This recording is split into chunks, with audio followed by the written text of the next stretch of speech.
In this video, I'm going to be sharing with you how to choose a Forex broker. Now, choosing a Forex broker is an important decision you have to make as a trader, either a beginner trader or an intermediate trader. You need to decide at some point about the broker you want to stick with, because this will, to a large extent, determine how profitable you can be and even how long you may be in the business. So choosing the right broker is essential for a successful trading experience. And here in this video, I'm going to be sharing with you a comprehensive guide that will help you make an informed decision. And the first thing we need to note when choosing a broker is regulation and security. Now, let me ask you this question. The broker you're trading with now, are you sure it's a regulated broker? Answer that question. So, regulation ensures the broker is regulated and reputable in your region. So, for example, there are different kind of regions, in the forex trading space, and your broker must be regulated in that particular region for you to have enough trust in that broker. For example, in the United States, you have the Commodity Futures Trading Commission, which is the CFTC, and the National Futures Association, NFA. So if you're living in the United States and in that particular jurisdiction, your broker should be regulated by either one or both of these two regulators. Then in the UK, we have the Financial Conduct Authority. In Australia, we have the Australian Securities and Investment Commission, which is the ASIC. And in Cyprus, we have the we have the Cyprus Securities and Exchange Commission, which is called CySEC. Now, other things you need to note still under regulation is that security measures. On the website of these brokers, you need to look out for encryption protocols like SSL and robust client fund segregation. So when you go to your broker's website next time, go to the home page, look towards the lower part. You'll be able to find information on whether that broker is regulated or not. And please take note, trade only with a regulated broker. Number 2 is trading costs. And under trading costs, we want to look at spread and commissions. Now, brokers may charge either a spread, and a spread is actually the difference between the bid and ask price, or a commission per trade. So you need to compare this cost across brokers. Now, it's advisable you trade with a broker that has a low spread. Low spread will ensure that you pay less charges when you're trading, and that can help you to make more profit. If you're paying higher spreads, then it means part of your profits will go into that spread.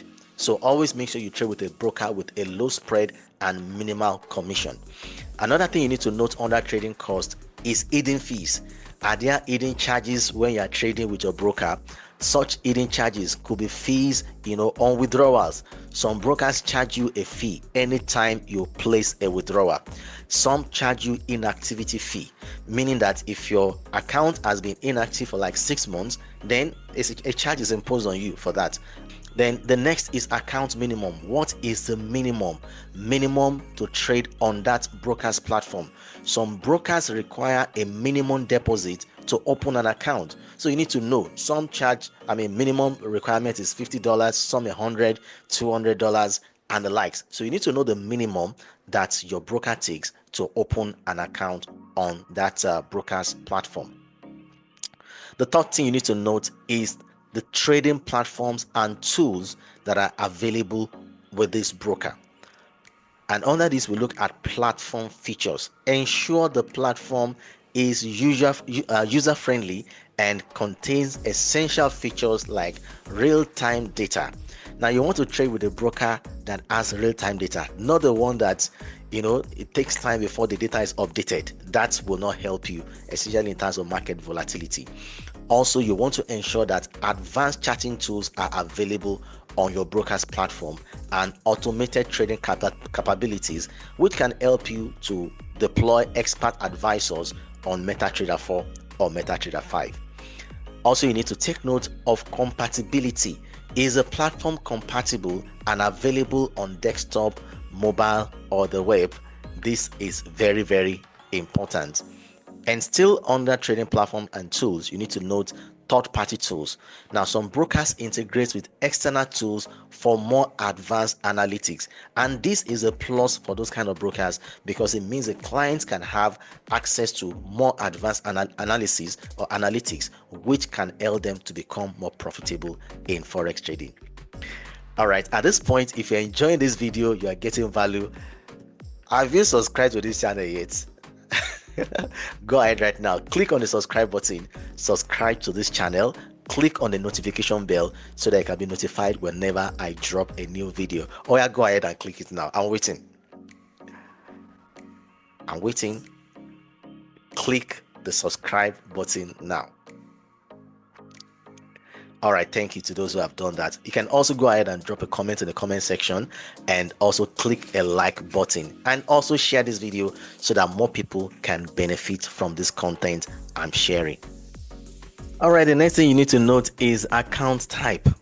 Look for brokers offering different account options like standard accounts, micro accounts, and ECN accounts. Now, standard accounts are suitable for regular traders. You know, you're a regular trader, maybe you've been trading for a while. Standard account is suitable for you. And micro accounts are ideal for beginners or small scale traders. Now, I do tell people that, you know, sometimes as demo account is good to practice, but then if you want to learn faster to understand how to manage your emotions as a trader, you can actually start with a micro account, you know, and this can really help you. Even though the money is small, you know you're trading with real money, thereby you can manage your emotions better. So ensure that your broker has a standard account, micro account, and ECN account. ECN account provides direct access to the interbank market with tighter spreads. Now, even on some brokers platform, ECN can even be a spread-free account. So ensure your broker has all these accounts, which can help you make a decision on the best one to use. And still under account types, you need to assess leverage options and margin requirements for each account type. Number 5, market access and instruments. Now, you need to ensure that there are currency pairs on your traders platform, and these currency pairs ensure the broker offers a wide range of major, minor, and exotic pairs. And also you need to ensure there are other instruments. Many brokers also provide CFDs on commodities, indices, cryptocurrencies, and stocks. Now, having all these CFDs, commodities in cryptocurrencies and stocks gives you more options, so that the only thing you're not trading is just currency. Tomorrow you may wake up and you feel like cryptocurrency is what you want to trade because crypto is trending now. Donald Trump is now the president of America and is a pro-crypto president, so there's going to be a lot of volatility on cryptocurrency pairs. So you want to be sure that your broker also offers the cryptocurrency options so that you can trade on that platform. Number 6 is deposit and withdrawal options. You know, this is very essential. When you put in your money for trading and you make profit, how do you get your profit out? Or even how do you deposit to start with? This is very crucial. So verify that the broker supports convenient and reliable payment methods like bank transfer. Bank transfer is just simple and awesome. You know, you can just transfer straight from your banking app to your broker's account and your account gets funded. It's an amazing function every broker should have. Then credit and debit card is equally very essential, and also e-wallets like PayPal, Skrill, Neteller. In fact, some brokers even now offer the option of a cryptocurrency for both funding and withdrawal. Also check for withdrawal processing times and associated fees. Now, this is crucial. For some brokers, it will take forever before you withdraw, while some is instant. Some can be next day. So you need to know which of these options apply to the broker that you're dealing with. Customer service. Ensure the broker offers responsive and multilingual support via live chat, phone, and email. Now, from the word multilingual, it means different languages, not just English alone. You know, it's going to be a good thing if you can have a broker that offers customer service, possibly maybe your language, at least the generally accepted language in your country. That will really help you. And live chat is essential because it means right there on the spot you are chatting with someone that can provide answers to your questions, or a phone call where you can talk directly to someone, or an email. Then test their support team by asking questions before opening an account. This is equally important. You know, when you see a broker online, you can reach out to the customer service and ask all relevant questions before you go ahead to open an account with the broker. Reputation and review. This is crucial. When you go online, what is the reputation? What are the reviews on this broker? Research the broker's reputation on independent forums and review sites, and look for any history of fraudulent activities or unresolved complaints. Now, for reputable forums and reputable review sites, people drop their review of their experience, real life experience with the broker. Now, this can help you as a new person to take a decision whether you want to trade with this broker or not. So if you get to the review site and you see a lot of positive reviews about a broker, then that's it. That gives you the confidence to go ahead to trade with that broker. And if the reviews are bad, please stay away. 9. Trading education and support. What are the educational tools this broker has to help you, especially if you are just starting out as a beginner trader? Now, many brokers offer free educational resources such as webinars and tutorials, demo accounts for practice, market analysis, and signals. Now, this is very important because for a beginner trader, you really don't know much about this business, but you believe in it. So having educational resources can help you to get started. And finally, there should be a trial period. Number 10, trial period. You should be able to try the broker for a period to know whether you want to stick with them or not. And that comes in with having a demo account option.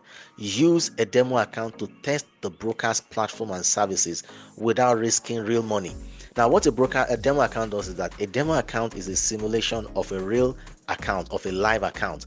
Everything is the same as a live account except the funds to trade there is virtual funds, and you can't withdraw the profit from the demo account. But aside that, the market data and other tools are just the same. So you must be able to practice with the demo account, to have a feel of how the platform works before risking real money. Also, trial duration. Spend at least 2 to 4 weeks on the demo account to assess reliability and usability of the trading platform. All right. If you've enjoyed this video to this point, then go ahead and click the like button, share this video, drop a comment in the comment section, and most importantly, subscribe to this channel. Click that subscribe button now and click the notification bell so that you can be notified whenever I drop a new video like this. And if you want to get started with trading Forex, I am a mentor. I can guide you on how to start. I have a trading course where I take you right from the beginner to the advanced level in trading Forex and becoming a professional. So if you want to get started to be mentored by me, look around this video. You see a link that you can click either in the comment section or in the bio section. Look at one of those two areas, you get the link to reach out directly to me, and I will mentor you on how to trade Forex. I'll see you in the next video. Bye for now.